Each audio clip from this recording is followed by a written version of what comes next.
Vladimir Poutine n'était pas invité à commémorer le débarquement, mais il ne s'est pas laissé oublier.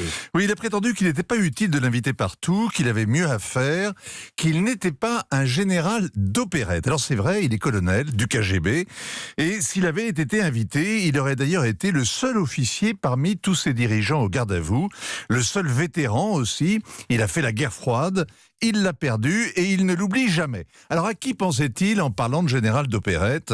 À Donald Trump qui se flatte d'avoir échappé au Vietnam, à Emmanuel Macron qui n'a pas fait son service, au pacifiste Justin Trudeau pour toujours dans le camp des gentils, ou à Angela Merkel qui a encore diminué les crédits de la défense.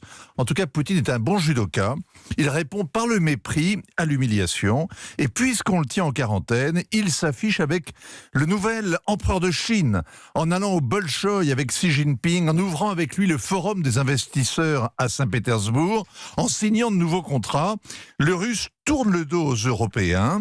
Ils ont snobé avec le Chinois la réunion des anciens combattants qui parlaient du passé. Eux prétendent s'occuper du présent et de l'avenir. Et l'avenir est inquiétant, forcément.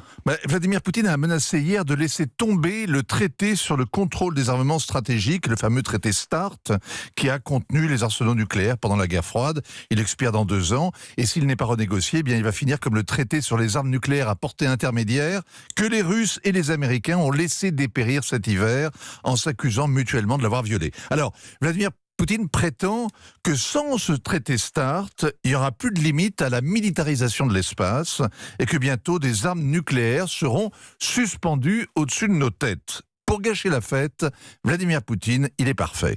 Les Alliés ont repeint en bleu, blanc, rouge la bataille contre les nazis parce que les drapeaux américains, britanniques, français sont tous les trois tricolores et ils ont oublié au passage les 27 millions de morts soviétiques. Eh bien, en retour, Poutine explique que la prochaine guerre sera bien pire, qu'il y pense et qu'il s'y prépare. En 2014, il avait été invité en Normandie. Il venait pourtant d'annexer la Crimée.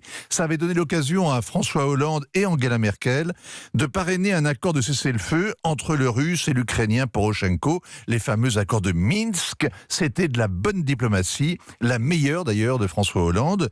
Avec l'élection d'un nouveau président ukrainien, les Européens avaient l'occasion de relancer ce dialogue qui s'est enlisé. Mais en mettant Poutine au piquet, l'Europe s'est mise hors jeu. C'est un peu miteux et c'est dangereux. Merci beaucoup Vincent Hervouette pour l'édito international.